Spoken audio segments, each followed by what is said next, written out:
যত্ন, যার বিনিময়ে আপনারা সবাই জানেন যে এই মিল অন্যান্য মিলের তুলনায় রিকভারি অত্যন্ত বেশি হলে হয়।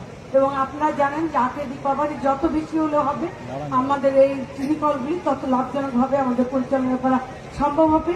এবং সেই সাথে আখের উৎপাদন যদি বেড়ে যায়, তাহলে এই কর্পোরেশনের যে আজকে ব্যস্ত রয়েছে সেটা আর থাকবে না। যেহেতু আমাদের জিল বাংলা সুগার মিলটাকে আমরা বলি আমাদের যতগুলো সুগার মিল বর্তমানে চালু রয়েছে সেগুলোর মধ্যে সবচেয়ে সম্ভাবনাময় এবং প্রগতিশীল কৃষকগুলো এখানে রয়েছে। কাজে আপনাদের কাছে আমাদের প্রত্যাশাটা অত্যন্ত বেশি। তাই দিনে দিনে যে আখ চাষ কমে যাচ্ছে এবং এই আখ চাষের অভাবে যদি কখনো এই মিলটা বন্ধ হয়ে যায়, সেটাও কিন্তু আপনাদের উপরে নির্ভর করছে।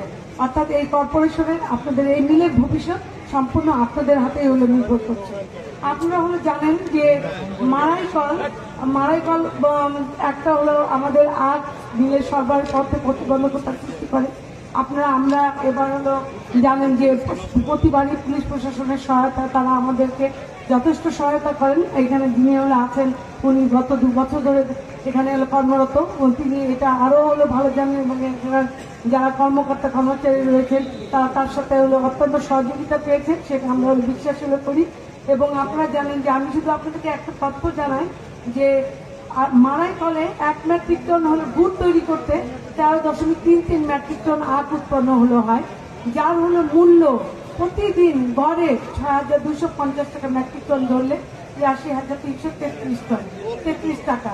কাজে আপনারা এখন চিন্তা করেন যে আপনার যদি মিলে মারাইকল থাকে তাহলে প্রতিদিন গড়ে কত মেট্রিক টন আখ, যদি মারাই মৌসুম 70-72 যতই হয়, যে একটা বিরাট পরিমাণ আখ আপনার মারাইকলে চলে যাবে, যেটা আমরা আমাদের মিলে সরবরাহ পাওয়ার কথা সেটা আমরা পাবো না।